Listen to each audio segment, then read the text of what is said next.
हाँ, तो distil water हमने ले लिया।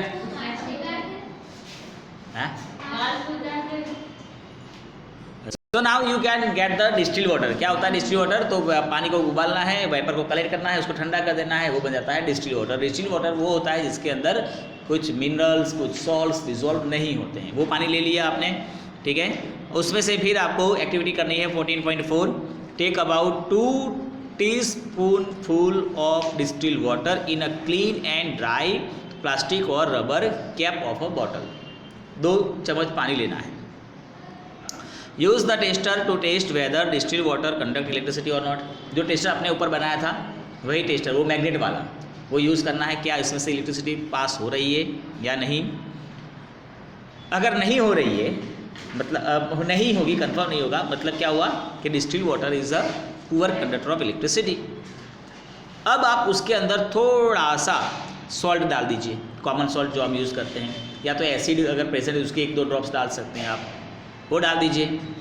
And you will find that now it becomes a good conductor of electricity. अब वो गुड कंडक्टर बन जाएगा। When salt is dissolve in distil water we obtain salt solution and this is a conductor of electricity. मतलब हमारा जो distil water होता है वो बैड कंडक्टर होता है या पुअर कंडक्टर होता है, लेकिन अगर उसके अंदर आप सॉल्ट डिजॉल्व कर दोगे then it becomes good conductor. So the water that we get from sources such as tap, hand pumps, wells and ponds is not pure and it may contain several salts dissolved into it and small amount of mineral salts are naturally present into it. तो जो भी हमारे पास पानी, हम बोलते क्या है mineral water. आप बॉटल परचेज करने जाते हो सपोज, तो क्या बोलते हैं मिनरल वाटर। मिनरल वाटर का मतलब क्या हुआ, उस वाटर के अंदर मिनरल प्रेजेंट है, मतलब वो प्योर नहीं है। वो मिनरल है जो हमारे बॉडी के लिए रिक्वायर्ड होते हैं, जो चाहिए होते हैं, वो मिनरल उसके अंदर प्रेजेंट हैं। मतलब ये हुआ कि your water is not pure, it has dissolve certain things into it and this water is thus a good conductor of electricity. On the other hand distilled water is free of salts and a poor conductor. We found that common salt when dissolved in distilled water makes it a good conductor। जैसे हमने salt डाला और good conductor बन गया। So what are the other substances which when dissolved in distilled water make it conducting? तो other substances कौन कौन से होंगे उसके अंदर मिक्स करके देखें। मतलब जैसे मैंने कहा you can add some acid, you can add some base, you can add some salts, different types of salts, अलग अलग सब्सटेंस उसके अंदर डालकर देखें whether it is a good or poor conductor। you can check it by that वो था ना हमारा टेस्टर, ठीक है, टेस्टर से आप इसको चेक कर सकते हैं। Again activity 14.5। Now take 3 clean plastic और rubber caps of bottles, pour about 2 teaspoonful of distilled water in each, add a few drops of lemon juice या तो डाइल्यूट हाइड्रोक्लोरिक एसिड और dilute hydrochloric acid to distil water in 1 cap. एक में आप कोई acid डाल दो या तो लेमन जूस डाल दो। लेमन जूस के अंदर साइट्रिक एसिड होता है तो ये भी आप यूज़ कर सकते हो। सेकंड के अंदर आप डाल दो बेस लाइक कॉस्टिक सोडा, मतलब सोडियम हाइड्रोक्साइड, या तो आप सोप सॉल्यूशन ले सकते हो। सोप का सॉल्यूशन होता है ना, उसके अंदर ये चीज़ होगी। एंड या तो आप पोटेशियम आयोडाइड भी डाल सकते हो। Add a little sugar in the 3rd cap. मतलब आप 3 कैप्स दिए थे या तो 3 समझो कि ग्लास दिए हैं आपने, एक में आपको ऐड करना है लेमन जूस या तो विनेगर आप ले सकते हो या तो हाइड्रोक्लोरिक एसिड।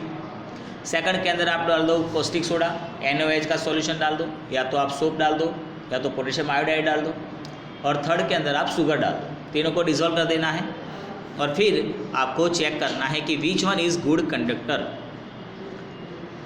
तो most liquid that conduct electricity are solution of acid, base and salts.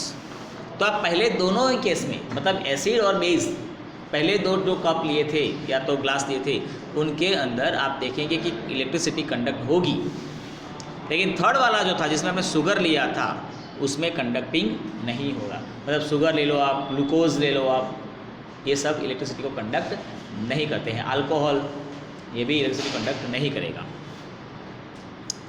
When electricity current flows through a conducting solution does it produce an effect on the solution? Yes it is.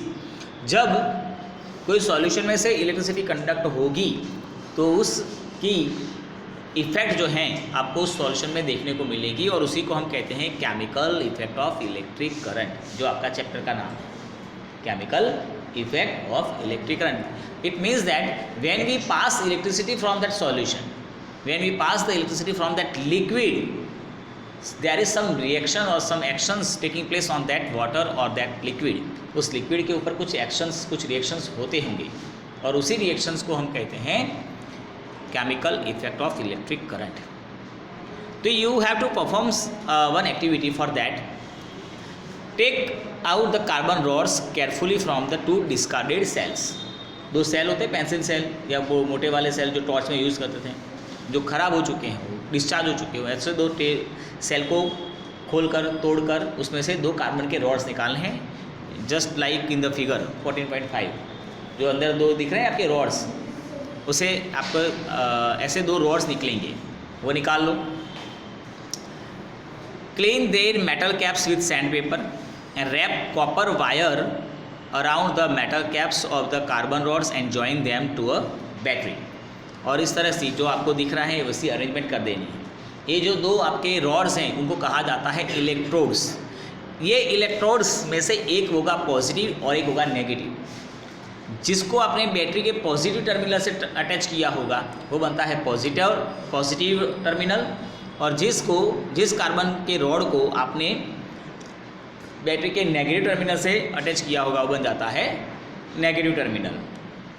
Positive को कहा जाता है anode और negative को कहा जाता है cathode. तो इस तरह से आपके यहाँ पर जो 2 रॉड्स होंगे उसमें से एक बनता है एनोड और एक बनता है cathode. Now pour a cup full of water and then add a teaspoonful of salt or few drops of lemon juice to make the conducting material. Now immerse the electrodes in this solution and make sure that the metal caps of the carbon rods are outside of that water. Wait for 3-4 minutes and observe the electrodes carefully. तो जैसे मैंने बताया figure के अंदर जिस तरह से arrangement है वो आपको कर देनी है। ध्यान रखना है कि रॉड जो है वो पानी के अंदर डूबना चाहिए, उसकी मेटल की कैप नहीं, उस मेटल की कैप जहाँ पर हमने आपके वायर को रैप किया हुआ है, और उस वायर को हमने बैटरी से कनेक्ट कर दिया है। 3-4-5 मिनट के बाद आप देखेंगे तो जो आपके रॉड्स हैं उन रॉड के आसपास या उसके ऊपर आपको छोटे छोटे बबल्स देखने को मिलेंगे। And this are the bubbles of the gases.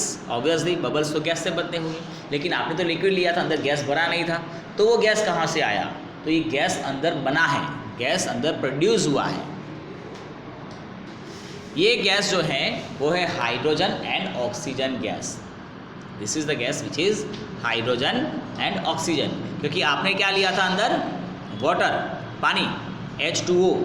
और जब आप इस तरह की इलेक्ट्रिसिटी पास करते हैं 2 इलेक्ट्रोड्स से, तो वो H2O डिकम्पोज होता है and it becomes H2 and O2 gases. अगर H2O था, अब वो H2O डिकम्पोज होकर बन गया हाइड्रोजन अलग, ऑक्सीजन अलग। तो आपको जो बबल्स देखने को मिल रहे हैं वो हाइड्रोजन गैस और ऑक्सीजन गैस के हैं। So in the year of 1800, a British chemist William Nicholson had shown that if electrodes were immersed in water and a current was passed, bubbles of oxygen and hydrogen were produced. ये बात किसने find किया था? William Nicholson ने find किया था 1800 में। Oxygen bubbles formed on the electrode connected to the positive terminal of the battery, मतलब एनोड के ऊपर, whereas hydrogen bubbles formed on the other electrodes, मतलब कैथोड के ऊपर। तो जो पॉजिटिव टर्मिनल है वहाँ पर आपको मिलेगा ऑक्सीजन और नेगेटिव टर्मिनल पे मिलेगा आपको हाइड्रोजन। तो H2O ही यहाँ पर डिकम्पोज होकर hydrogen and oxygen gas produce कर रहा है। So the passage of an electric current through a conducting solution causes chemical reaction. तो जैसे आपने उस सॉल्यूशन में से करंट पास किया, वहाँ पर एक केमिकल रिएक्शन देखने को मिलेगा। And as a result bubbles of a gas may be form, और इसी का रिजल्ट है ये बबल्स। तो H2O is decomposed into H2 and O2। So deposit of metals may be seen on the electrodes. अब हर जगह पर ऑक्सीजन और हाइड्रोजन कैसे देखने को मिलेगा, ऐसा नहीं होगा। अलग अलग सॉल्यूशन में अलग अलग आपको रिजल्ट मिलते हैं। किसी किसी में आपको उस रॉड के ऊपर मेटल का डिपोजिशन देखने को मिलेगा, किसी किसी के अंदर आपको सॉल्यूशन के कलर में चेंजेस देखने को मिलेगा। And the reaction would depend on what solution and electrodes are use. तो आपको जो रिजल्ट्स हैं वो डिपेंड करते हैं कि आपने कौन सा सॉल्यूशन लिया है और आपने कौन से इलेक्ट्रोड्स यूज़ किए हुए हैं। उस तरह से आपको अलग अलग टाइप के रिजल्ट्स मिलते जाएंगे। And these are some chemical effects of electric current. ये केमिकल इफ़ेक्ट हैं करंट की, ठीक है। आप देख सकते हैं एक जो एक्टिविटी आपको दी गई है बूझो वाली, एक पोटैटोस में से ऐसा किया है। आप देख सकते हैं एक ग्रीन डॉट देखने को मिल रहा है फिगर के अंदर, ठीक है। तो ये भी एक केमिकल रिएक्शन है। आप पोटैटो ले लो और उसके अंदर 2 वायर के एंड्स को डीप करके बैटरी से कनेक्ट कर दो, तो उसके अंदर भी एक केमिकल रिएक्शन होगा। And it is also good conductor. अगर आपने बल्ब लगा कर देखोगे या मैग्नेट में देखोगे तो मैग्नेट में डिफ्लेक्शन होगा, मतलब potato also are good conductor, ठीक है। चलो यहाँ तक रीड कर लो। इलेक्ट्रोप्लेटिंग से नेक्स्ट टाइम स्टार्ट करेंगे।